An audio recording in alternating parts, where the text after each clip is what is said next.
Hello， 大家龙年龙好。影片开始之前呢，今天想要比较特别问大家一个问题：假设明天我们就要搬进我们的梦中情屋，那看看我们现在家里有的东西，有哪一些是你想要带到梦中情屋的呢？影片最后我们大家再来讨论看看哦。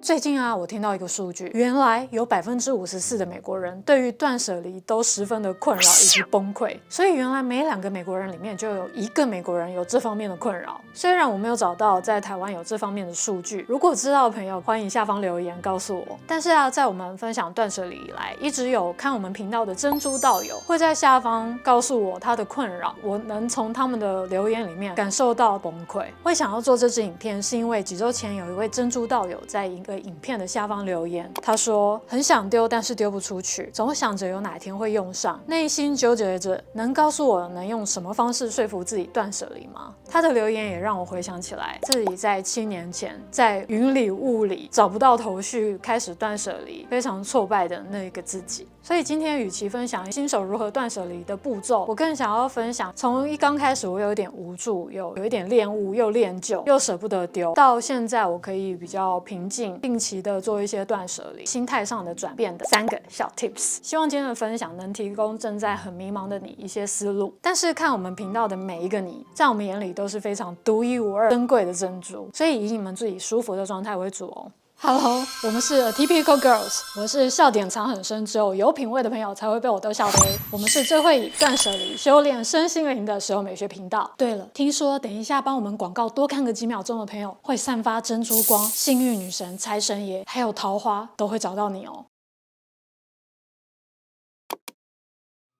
我自己归纳总结了一下，无法进行断舍离，就是因为曾经投入的金钱、情感、时间、精力，也因为有这些回忆，还有情感的牵绊，还有金钱的损耗，或者是怕未来需要的时候又要花钱再买，这些因素造成想舍舍不得，想离离不成。但是容物之所以是容物，就是因为它已经造成我们视觉上还有心理上的负担了。所以也有朋友留言说想要烧掉所有的东西，当然是气话，但是这种崩溃的情绪是真实的被我感受到了，而且我想要跟你们说，其实你们不孤单。但是我想要大胆粗暴简单的假设一下，想要开始断舍离的人都是有故事并且想要改变的人，改变呢就有点像是要跟过去做一个切割，而且这种切割似乎就是有点在否定过去自己做的所有的决定，好像你之前做的决定都是错的。在这个时候你是不是内心会有一点点受伤，然后渐渐的开始对于断舍离，或者是一看到又堆了一堆杂物的时候，你就会开始感到反感，还有压力，以及抗拒，或者是想要逃避呢？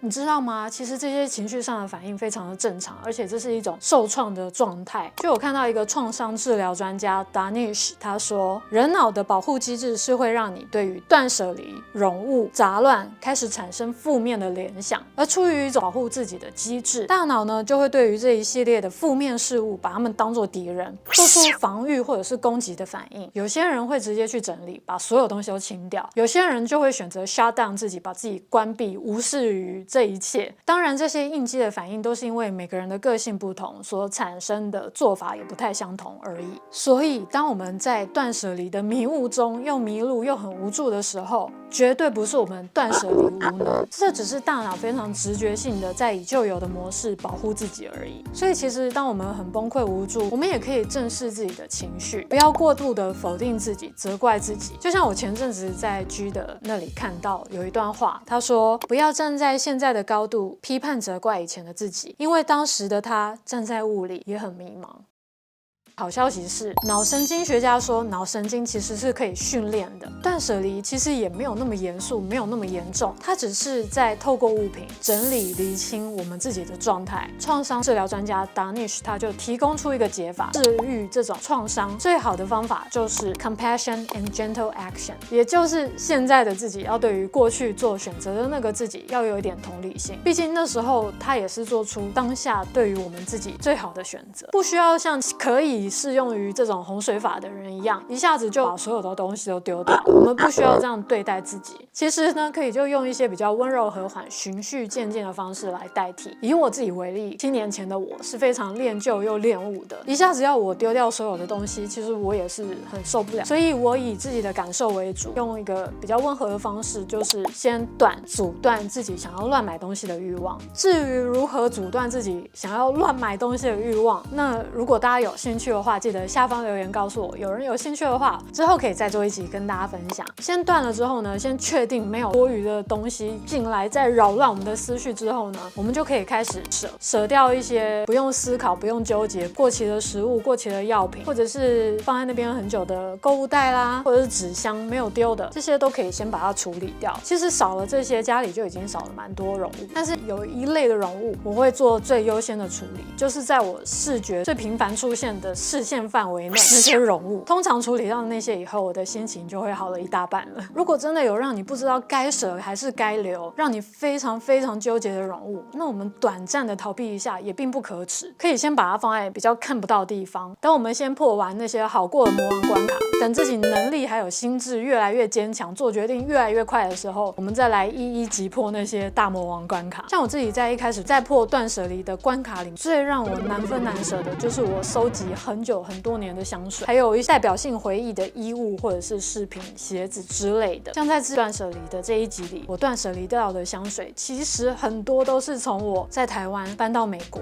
从西岸搬到东岸，从一个家搬到另外一个家，我都带着它们。但是香水并不是好酒，它不会越陈越香，香水是会变质的。但是我那时候就是舍不得，我就是断不了，我就是没有办法。但不阻碍我断舍离其他的东西啊。想通之后发现，这些香水跟我现在的生活习惯，还有我小宇宙的核心价值观，已经越来越背道而驰了。我真的不想要再花时间精力再去整理它们。但还好，现在有手机有相机嘛，我就把它拍个影片或拍个照片储存起来。总之呢，就像刚才说的，断舍离没有那么严肃，我们就把它当成一个闯关游戏，先过一些好过的小关卡，等能力越来越强，越会做决定，或者是越来越果断的时候，我们再去挑战那些大魔王关卡。毕竟我们都不是哈利波特，也没有魔杖，魔法也不会在一夜之间发生。像我们当下的那些无助啦、崩溃啦，都是非常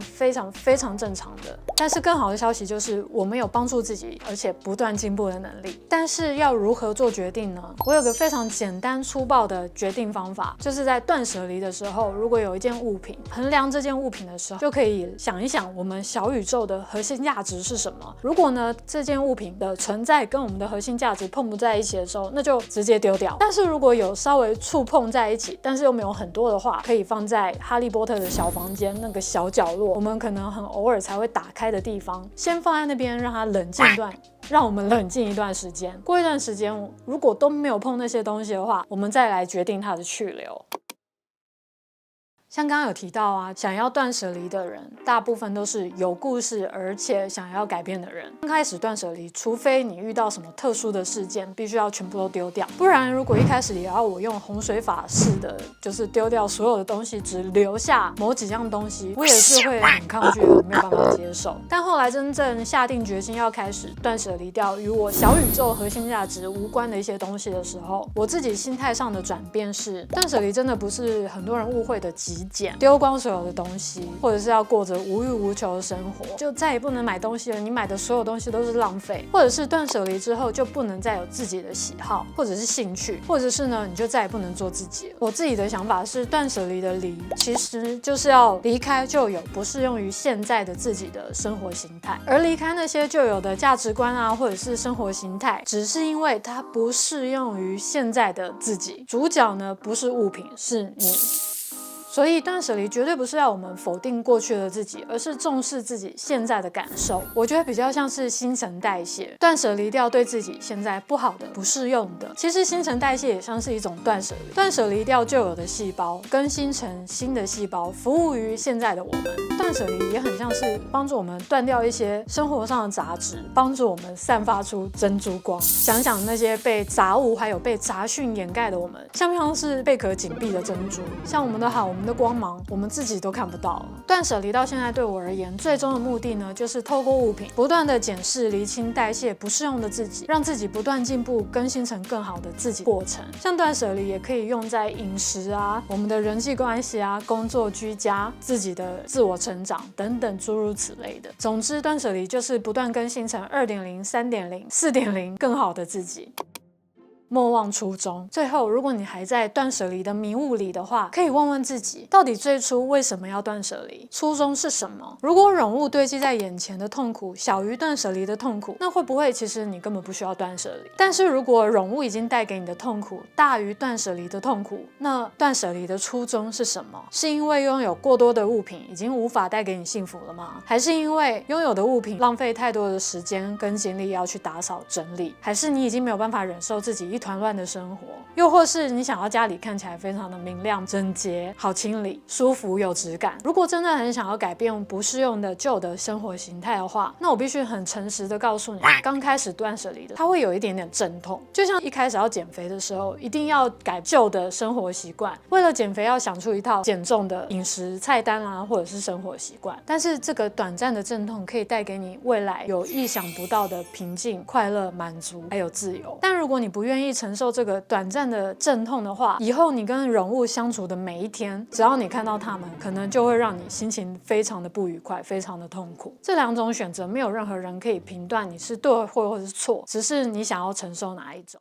影片的最后的最后，回到刚开始问大家的问题，假设明天就要搬到梦中情物，你会带哪一些你现在的物品？很多人是用这种方法来判断他居家环境里需要留下什么样的物品。当然，这个方法并不适用于每个人，但是我觉得它有一点是很值得可以讨论的。不知道大家有没有看过《寄生上流》？住在半地下室的金家人搬到住在别墅的朴家里的时候，住了没几天，朴家很美、很侘寂风的客厅，马上就有金家的半地下室的即视感。所以，如果还是把旧的心态带到梦幻情屋的话，即使再美、再梦幻，过没多久都还是会变成原来的样子。就是其实我们现在居住的地方，就是我们改变生活的起点。所以我自己觉得，在断舍离的一开始，我自己想要改变的就是我自己的心态。如果心态没有改变，不管到哪里都一样。但如果你的心态改变了，你居住的环境就会因为你的改变而不一样。这些可能看起来很不起眼、很微小的小改变，最后会累积成一个很大的能量，而且一定会带我们到我们很向往的地方。